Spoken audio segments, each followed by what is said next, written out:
On today's show, we discuss Kawhi Leonard cashing in at the line and Coach Fizdale's epic Take That for Data rant. we debate whether the Cavs have flipped the switch and if Paul George is fed up to the point of no return. And we'll look at tonight's playoff action, including whether the Jazz can win again without Gobert. It's Tuesday, April 18th. The starter starts now.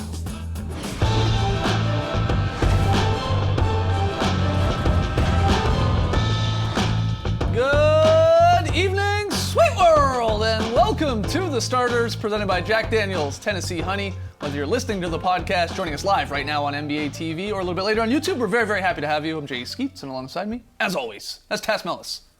Playoffs. To his right, the international man of mystery, taking it to the max, Lee Ellis. And last, certainly not least, over yonder, it's the bearded one, it's Trey Kirby.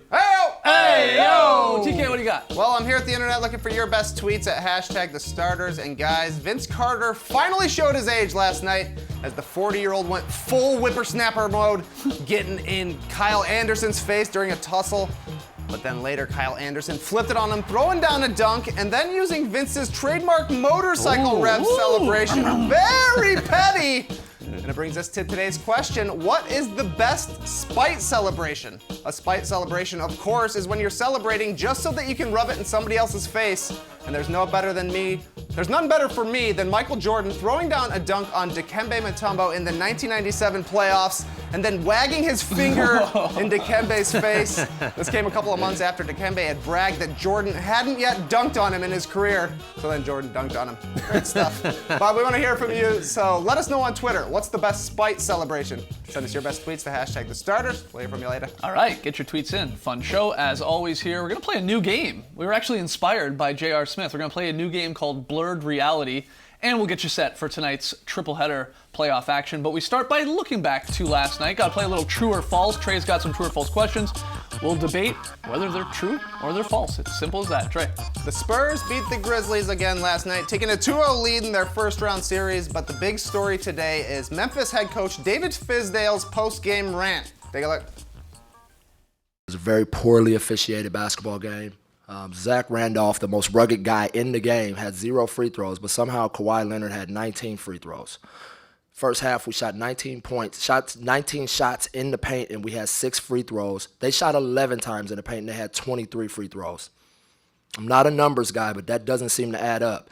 Overall, 35 times we shot the ball in the paint. We had 15 free throws for the game. They shot 18 times in the paint and had 32 free throws. Kawhi shot more free throws than our whole team. Explain it to me. We don't get the respect that these guys deserve because Mike Conley doesn't go crazy. He has class, and he just plays the game. But I'm not going to let them treat us that way. You know, I know Pop's got pedigree, and I'm a young rookie, but they're not going to rook us. That's unacceptable. That was unprofessional.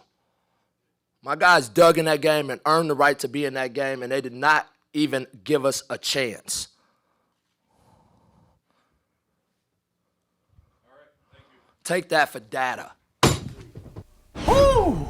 Guys, true or false, Fizdale was right to criticize the refs. He was right because it's going to get his guys going. He might get a few more calls in Memphis, but he's wrong in that his team didn't come out to play in the first half. And when you're going into someone else's barn in a game that's as tough to officiate as basketball, those calls that could go either way are going to go the way of the home team. And then in the second half, when his team showed up, the free throws were 9-9. His team just didn't show up, and you could see that in the box score and on the floor. Yeah, I mean, it's hard to disagree with that because when I look back at it, I tried to find out some decisions that went against the Memphis Grizzlies, and there were a couple, but in the playoffs, the referees tend to swallow the whistle a little bit more. The San Antonio Spurs are a very good team at defending without fouling. We know that. So when you go to San Antonio in a playoff series, you have to expect that unless a guy really gets clobbered, you're probably not going to get a whole lot of foul calls go your way. He was specifically upset, I think, with two vet guys, two stars, really, at certain points in their career, for sure, in Zach Randolph and Mike Conley, and the calls that they were not warranting or not getting from the refs. It happened a couple times. We got the pack here for you.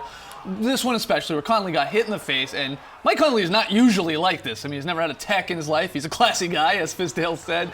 So that, to see him that fired up says something. And then Zebo, I mean, is obviously a bruiser, and he thought he got hit a couple times.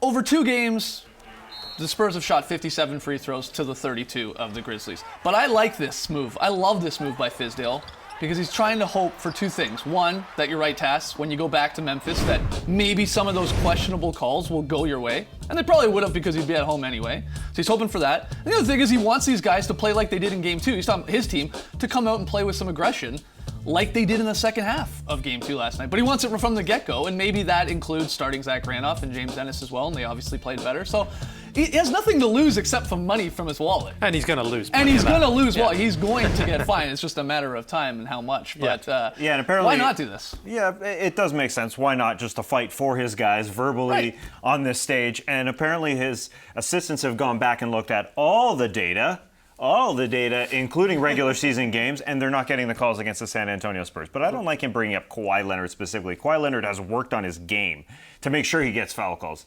He's perfect at it. He is so good at it. No problem with going to the line 19 times and obviously knocking in all 19. When you look He's at the data. There were some fouls that were a little bit touchy, but when you are aggressive and you're driving in like he was constantly, you're just going to get the benefit of more calls, and that's what Kawhi Leonard does. He's very relentless at how he gets inside to the paint and tries to attack the hoop, so you're just going to get those calls. And hopefully David Fizdale has found some chemistry here, a little bit of a recipe with James Ennis, starting on Kawhi Leonard next game. That could very well happen.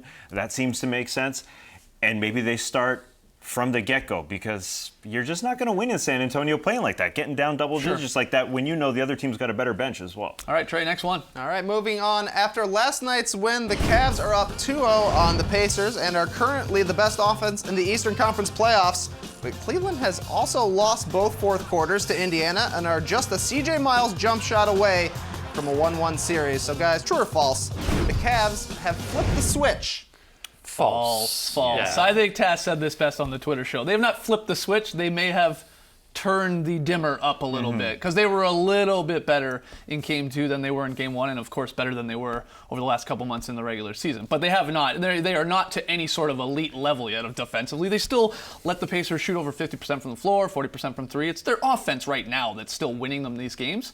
But LeBron, especially at times in this game, was a little more locked in, so they're getting there. I think that's what he said after the game. We're getting closer to firing on all cylinders, but we're not there yet. They've given up double-digit leads, especially an 18-point lead in Game 2. That will get punished later in the playoffs if you give up those sort of leads consistently to a team. The Pacers' offense hasn't been clicking, even though you mentioned they shot over 50% and they scored 24 points off 19 turnovers. The Pacers aren't playing badly right now. They just can't seem to knock the Cavs out, which they had a chance in Game 1, and they put themselves in a good position in Game 2, but then again, in that last minute, weren't able to execute and give themselves a chance to win the game. Yeah, the Cavs are showing tendencies of very good teams. They got up 18 points on this Pacers team, but some tendencies of some bad teams by letting them back in the game. Right. And I prefer the vertical dimmer as opposed to sort of the circular spherical dimmer, this one that slowly. So they did that a little bit, and it came back down. And yes, they're allowing Pacers to get back in the game. And one thing I think they may have found a little bit of a blessing when J.R. Smith went out in the second half. I know Ty Lue is trying to get him worked in back from that thumb surgery to get back to J.R. that won them the championship last year. But Iman Shumpert came in for him, and he played really, really intensely on the defensive end. He was getting after Paul George. He didn't play in Game 1, but he was a firecracker on this team, and that's what they need. They need guys like this because they know that they can score at any time. They've got the second best offense in the playoffs so far. Anytime they can score, but they need some defensive stops. And having Shump out there playing tough will help them. But, JR is more of a key, but it's nice to have Shump in your back pocket if you're Ty Lue. Absolutely. Trey, final one. All right, sticking with that series, the Pacers' Paul George has been doing a lot of talking so far. After calling out CJ Miles for taking a last-second shot in Game 1, PG said that Lance Stevenson needed to, quote, learn to control himself, and that Miles Turner needs to, quote, take it to the next level. That's 2 games and 3 teammate zings, so true or false, Paul George has given up on the Pacers. Whoa. This is false. Give it up. This That's is false. harsh. This is bogus. He didn't call anyone out. This is clickbait. This is all this was. You don't think, you don't think, especially after last night's game, him saying, Lance has to fix his No, hold on. body, But before we say what he said, NBA.com, body Steve language. Ashburner asked him if Lance being emotional can be contagious and hurt your team. He said, Well, it can be. Lance is one of our best leaders. We need him to play better. Is that calling someone out? No. No. And then he was asked, what do you Miles need Turner. from Miles Turner? He had a bad game. He said, we need him to stick on Tristan Thompson and play better. Is that calling anyone out? That's bogus. He was asked about them. He answered it. You don't think he's frustrated though? You think he's Well, he's frustrated? 0-2. He's down 0-2. Exactly, and he's doing all he can do, 37 and 6, shooting the ball great from the floor, from 3. Well, anybody who's down 0-2 is frustrated. Do you- okay, He's let not me- calling teammates out. That's bogus, and it was clickbait. Let's ask this another way. Do you think Paul George is eyeing his departure from this Pacers franchise? Well, I don't know. A year from now in 2018? I Or he think- gets traded before then? I personally think he would prefer to stay and win in Indiana, but if things aren't going to improve and the team isn't going to get better, then certainly he would look to They play have to be somewhere close else. to title contention. Yeah. He's basically on record as saying that. Yeah, and They're going not to lose in the close. first round, so they're not close. They were close, they're not close anymore, but this summer really is going to be the big test for Larry Bird for what he can surround Paul George with. And if he can't do that, then I think Paul George will have an eye to go somewhere else. It's possible. All right, we got lots more still to come on the starters tonight. When we come back, Khloe Kardashian and J.R. Smith have inspired a new game here on the starters called Blurred Reality. Back in a second to explain this one.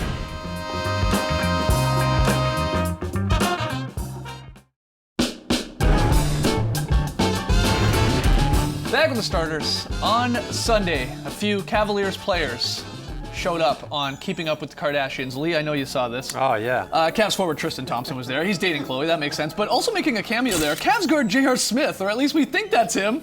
Tough to tell by the editor's impeccable blurring job to conceal J.R.'s identity. But we love this so much, guys, that it has inspired a new game here called Blurred Reality. Trey, how does this work? Blurred Reality, I'll show you guys a picture, a still shot from a reality TV show with a blurred out NBA player photoshopped into it. You tell me which player it is and what reality show they're on. There is a reason they're on all these shows. Oh. So that's your hint right there. And Okay. here's our first contestant. Just 3 guys hanging out with a blurry other guy. Carmelo Anthony.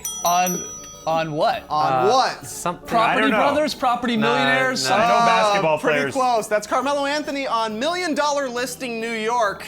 I hear he might be moving, needs some new real estate. And here's the good thing, they also have offices in LA, San Francisco, and Miami. 3 places Melo might like to end up. Okay. Our next contestant is this fellow, Kyle Lowry. working hard. Yeah, that's right. He's getting in the gym. That's My the 600 biggest loser. pound. That's right. Kyle Lowry on The Biggest Loser notably lost a ton of weight, kept it off, and he's just offering some inspiration for the contestants this time around. Here's our third candidate. Oh. That's Russell Dennis Westbrook. Cantor. Tess is right. That's Dancing Enes with the Kanter Stars. On Dancing with the Stars, because you guys saw what James Harden did to Enes Kanter Yeah. during Game there it 1. is. Had him dancing here. I don't know if this was the quick step or the paso doble, maybe the foxtrot or some of those other old-timey dancers. Well, look at that face on the bottom there. Wow, well done. No wonder Mark Cuban did so well. I think that woman's name is Kim Johnson. Yeah, she's a Australian. multiple-time winner. Yeah, she's engaged to the guy on Shark Tank, actually, Robert Herjavec. Mark Cuban? No, the other guy. Oh, the other guy. Yeah. Okay. Cool fact. Kim Johnson facts. All right, here's our next candidate on Blurred Reality. Oh, that's a good one. What show? This is Project Runway or something Yeah, like This that? is model or Project something. Runway. Right. So, who's the most stylish guy in the NBA, according to Trey, at least? It's not Chandler Parsons, is It's it? not Chandler Parsons. No. But you guys are on the right path here. A Shumpert? Not Amon Shumpert. Maybe a more notable guy. Who is it? DeMarcus? No. Oh. Oh, Russell Westbrook. Russell Westbrook. He's Yeah. already designed a line for Barney's, so why not meets make it work? Could be fun times. Moving on, our next candidate on Blurred Reality. Who are these people? The Apprentice. Jared Greenberg. Yeah, it does look like Jared. no, it's It looks like Andrea Bargnani mixed with Jared Greenberg somehow. Spencer Haas, perhaps? Yeah. There you go, Yeah, Spencer yeah. Hawes. One conservative helping out another Yeah. on The Celebrity Apprentice. You fight. Ian Ziering, what's up, man? Yeah. Here's our next candidate on Blurred Reality. We got some guys getting busy in the kitchen. Staff. That's right, it's Oh, Chef yeah. Curry. And what's he on? America's Next Top Chef. Is that right? Well, it's called Top Chef. Lee doesn't watch a lot of TV. All right. Our final one. blurred reality. That's Lee on Dude Wipes. That's right, Leo is on the Dude Wipes episode of Shark Tank, fulfilling a lifelong dream. I need a wipe, dude. Come on, dude, give me some wipes. Great episode, that. Mark Cuban was out, got back in. That's right. Yeah. Shout out to the dudes behind Dude Wipes, guys. Wow. That's blurred reality. Oh, blurred reality. Great game. What a hit. What a hit. All right, when we come back, we'll look ahead at tonight's playoff action, including whether the Jazz can do it again without Gobert. Don't go anywhere.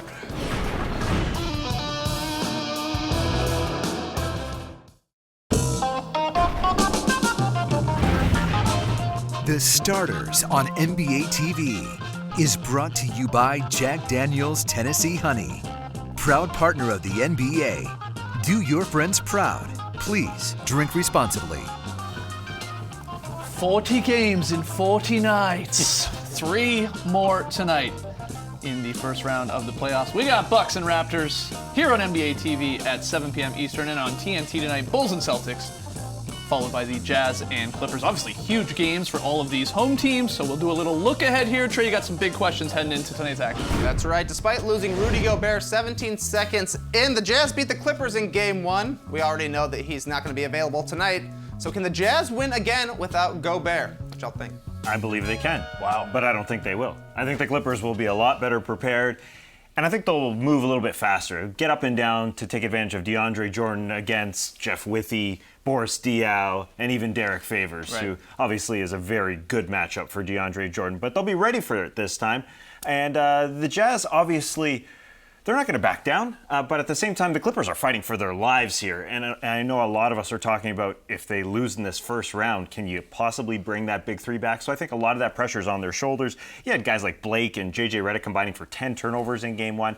I just think that they won't have as bad a game as they did in Game 1. Derek Favors played a lot of minutes in that Game 1, more minutes than he played sort of coming into the playoffs. And after the game, Quinn Snyder said he was a little bit gassed. So if you're the Clippers, you have to take advantage of the fact that Gobert's not there, and even his replacements are probably not going to be able to play a whole lot of minutes tonight. So I think the Clippers realise they blew a big chance in Game 1, and they can't afford to obviously go down 2-0 at home. But again, I mean, don't count out this Jazz. Like, if Joe Johnson at the 4 paired with like a 5 like Boris Diaw, or for in most cases it was Derek Favors there for a good chunk of it, they play as well as they did. Those two bigs going small like they did. And there's something else. I mean, I don't think they'll win tonight. And I don't think they could win a 7-game series, but I also think Gobert, by all reports, he's going to be back in this one, which is obviously huge news. The good thing with the Jazz, it's like, we got the one. We got the one, and we're going to head back to you. We got the split. Let's just get Rudy Gobert back, and it helps in the playoffs when you have 2-3 nights off in between games, at least to get him back, hopefully. All right, Trey, next one. Thanks to Jimmy Butler, Bobby Portis, and a million offensive rebounds, the Bulls stole Game 1 from the Celtics in Boston. Please tell me the answer is yes. Are the Bulls on track for an upset? I mean, they're on track because they stole that first game. I'm not sure if they can keep it up for the entire series, but their game plan in Game 1 was perfect. Hit them on the glass and make other guys outside of Isaiah Thomas beat them, and the Celtics weren't able to do that. So you can't see any other reason why the Bulls wouldn't do the same thing tonight. Just get that glass, grab every rebound they can, and just make the other Celtics players beat them. And obviously, Isaiah Thomas is going through some stuff right now, but perhaps now that he's got one game under his belt, he might be a little bit more settled down tonight, perhaps. He was fine. Yeah, well, honestly, he was great in Game 1. Plus 12, 33 points in the 38 minutes. He needs his other guys to step up and give some help. That's what it comes down to me. I think the entire Celtics roster was sort of out of whack, though, and Isaiah Thomas bailed them out over and over. It's impossible now with the Isaiah Thomas situation to really analyze this series and really understand what the Celtics are going to do. Not just from Isaiah Thomas's perspective, but from that whole team. But you can say the same about the Bulls, too. Who knows what you're going to get from the Bulls? Sure, they won one game, but can't you see the Celtics winning Game 2, stealing one in Chicago, then they have home court again, taking care of business in Game 5? But you're right. The Bulls banged on the glass. They destroyed them. That's what they're good at, their first and second chance points this season. The Celtics have to show a little bit more toughness in this game and grab some boards. They grabbed 45% of opportunities on the offensive rebounds. 45% of their misses the Bulls did against the Celtics. That just can't happen. I don't think that'll happen. It's 2 games in a row. It shouldn't happen. I'm excited to see what we get from Jimmy Butler, though, again, because he was huge down the stretch in that game. And I think it got lost with so much happening on the weekend, taking over. 15 points in the fourth quarter. can Jimmy Butler be again the best player on the floor? And a lot of times in playoff games, it sort of comes down to that. It's cliche, but it's true. Can your best guy sort of take you to the next level? And he was huge in the first one. We'll see if he can do it again tonight. Trey, next one. All right, in the least shocking news of 2017, the Toronto Raptors lost Game 1 to the Bucks at home. They've been in this position a lot. So guys, tell me, is tonight a must-win game for the Raptors? Yes, there is no doubt. The numbers here are crazy. Teams down 0-2 in a best-of-7 series, they lose 97% of the time. You can't lose the first two at home either. I mean, the Raps have to come out here and play with some energy. And they got spanked. I mean, so many things went wrong. Valanciunas only had 5 shot attempts. Kyle Lowry continued to struggle in the playoffs, 2 of 11. We know he has to give them way more than that. And they got out-hustled by the Bucks. Like, the Bucks, oddly, they were the young team, the inexperienced team, but they were the ones that looked less rattled than the Raptors did. And maybe it was still that Game 1 cloud and that worry hanging over the Raptors organization. I don't know what, but they can't play like it was a March matinee game, which is what they did in Game 1 the Raps did. They got to play like it's a playoff game. The Bucks were really impressive. Malcolm Brogdon outplayed Kyle Lowry as a rook. He spent 4 years in school, had 5 years there. He looked like, the point guard that Jason Kidd wants out there. That being said, Kyle Lowry's an all-star. Kyle Lowry has to not just shoot more, but just run his offense better. DeMar is going to score. He played great. He is going to shoot a lot. Kyle Lowry doesn't necessarily have to shoot 20 shots, but he's got to run his offense a little bit more appropriately. They can't lose by double digits. It happened last year against the Pacers. They lost by double digits and came out and won Game 2, so maybe it'll happen again. There is hope. They like to lose that Game 1 and bounce back in Game 2. We'll see. All right, final break. When we return, Lee's very solid play. You're watching The Starters, presented by Jack Daniels, Tennessee Honey.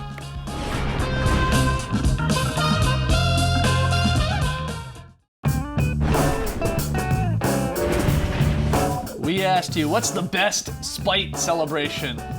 Like Jordan wagging his finger at Mutombo way back when. You jumped on Twitter, #Starters, got a few of the best answers. Yeah, real good answers. This one comes from City of Bricks, who says the best spite celebration is AI stepping over Ty Lue after he hit him with the crossover and the jumper. A classic, of course.